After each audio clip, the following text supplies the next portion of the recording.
Hi everyone, it's Stacy from Chicken Hughes. Today I wanted to talk a minute about something that we hear about all the time, especially on all these homesteading channels, but how well are we doing it? And I'm talking about being prepared. So yes, I used the coronavirus word in this video, and that is one thing that we could be prepared for. But really what got me started thinking about this was reading about this locust plague going on in different parts of the world. Have you heard about that? And it doesn't matter if this is 2 years after the fact, there's always something happening in some part of the world that can kind of throw things off for a period of time, maybe just a month, maybe a whole growing season. And it's kind of important to be prepared for that in case there is a shortage somewhere. My intent certainly isn't to scare anyone, and I'm really not scared myself, but it did make me think about how prepared am I in case something were to happen, and there may be a shortage of food for a period of time.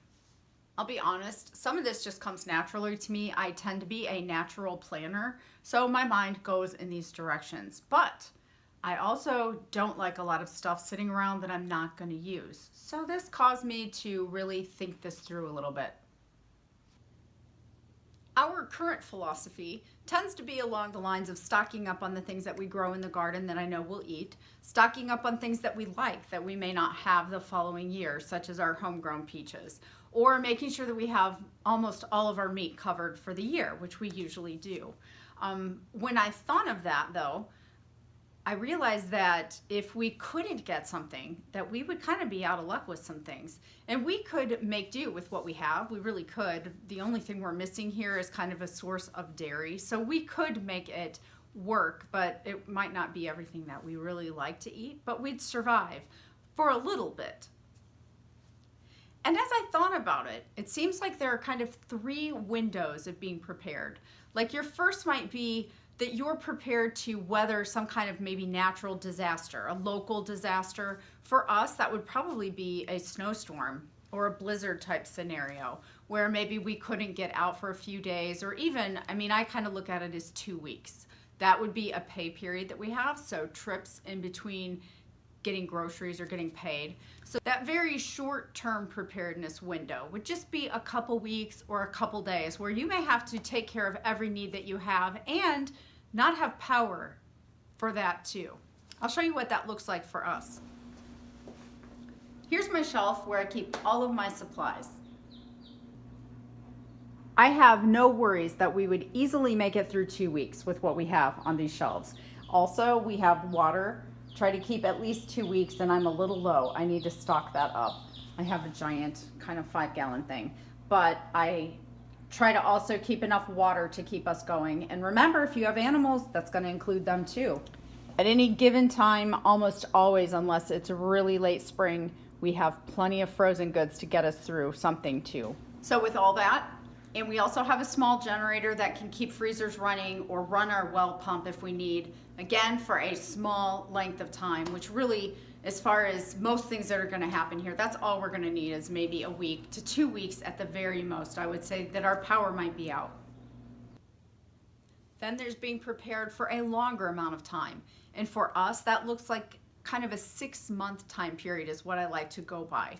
This includes storing up all of our things from the garden that we like. So we'll have it to last throughout that winter time when we can't grow it. I also consider this to be part of our general emergency fund. So we have that extra food in case something happens and maybe one of us can't work or loses a job, or maybe an injury or an illness, so that, to cover those times when we don't have as much cash flow and would like to save on groceries, we can get through a few months and not have to supplement a whole lot with food from outside. In this, I also consider storing up everything that we've grown throughout the growing season. So all the vegetables that we like that we, can't grow in the middle of the winter, or all of our meat, we like to have that stocked up to get us through until the next season when we're going to raise more chickens. So that is the longer term storage. Let's talk that emergency fund for seasonal, and let's talk about the emergency fund for the long term, like the seasonal or until the next growing season.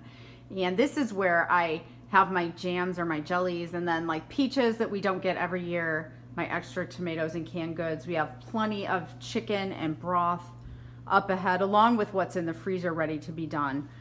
Garlic, I usually try to keep onions up ahead. So I do feel that for at least 3 months, with nothing else, we would certainly be able to eat what we had here. We may not always like it and we may crave other things, but we'd be good. And with everything that's in this freezer and the upstairs freezer, I don't even feel we'd have vitamin deficiencies. And remember, when I'm talking like 3 months or until the next growing season, I'm also assuming that I'm going to be supplementing at the store. There's no way that I'm going without coffee. I'm pretty sure I could scrounge up the quarters to be able to go buy a container of coffee if I needed to, and we were trying to cut grocery expenses. So water doesn't come into play, nothing like that. Because remember, I'm not a prepper. I'm really just trying to be prepared for our own household to get through and endure some of the things in life that just come up from time to time.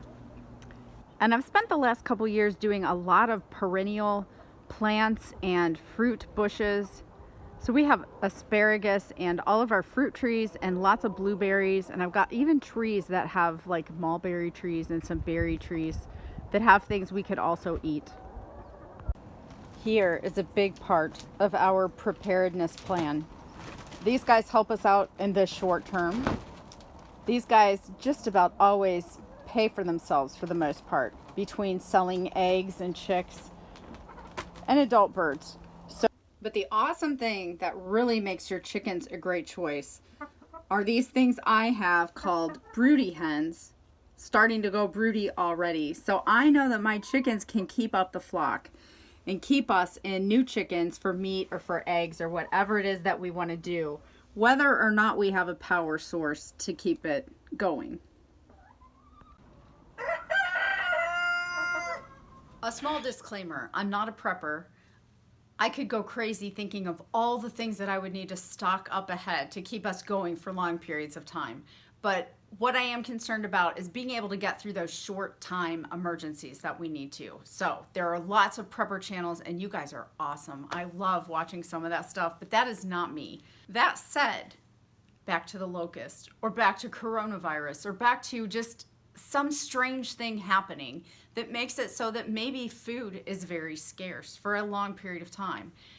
If something wipes out my entire garden, and that could be rabbits or pests, or it could even be a dog or the flock of chickens getting out and destroying it. But I do know on a personal level that that means I'm not going to have green beans for another year until I grow them again. So what if something happens to a huge region and all that food is wiped out? If you think about it, it may be another year until that really gets back to being stabilized and prices come down on it. And if that were something to happen to a huge major crop, where would that leave you, right?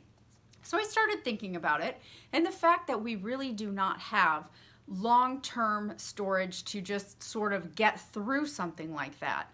What we have now is great, and it's going to cover 99.9% of anything that could happen. And I think that's really good enough as far as being prepared. But the more I thought about it, the more I might like to up that a little bit. As I do this, it has to meet a few criteria though. I'm not going to spend a lot of money on this. It's going to be things that I already have around or that I can buy very inexpensively. Because remember, the idea here is just if there's no other food anywhere, we can survive something. The second criteria is it's got to be something that we will actually eat now, because I don't want to waste it. And I really honestly don't foresee any of these disasters right at our doorstep. So it has to be something that I'm able to rotate through and use. I don't want to make a bunch of food and store it and just throw it away. So with those criteria, let me show you what I'm thinking a little bit. But this is where you guys come in. What are some foods that you store long term that you can keep around? And also, how long are home canned goods really good for? Tell me how long you've kept them. I'm thinking 1 year is great, but I'm thinking they can go a little bit longer before they really start to suffer in quality. So please in the comments, let me know how long you keep things. All right, so let's go look at what I've started and some of my plans. Okay, this is the really pathetic beginning to my 1 year experiment That's all I have so far, friends. I've got some beans canned, and then I've got a bag of rice and some lentils. I also have wheat somewhere if I needed it. So this is where I'm getting started. Those squash don't count. There's something else. This is where I'd love to hear your comments about what you keep for long-term storage. A year is a super long time, and we are just talking survival rations. So I may just try 6 months to start. Thank you for watching. Thanks for going along with me and listening to my ramblings on this subject.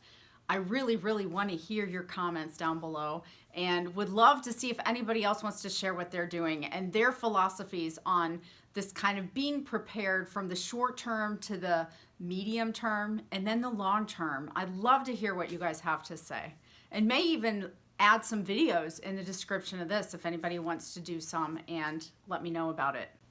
Again, thank you so much for watching. I really appreciate it. If you haven't subscribed to my channel yet, please do so you don't miss any of my videos. And I will catch you guys the next time. And let's all try to be as wise as we can with the resources that we have and really make them count.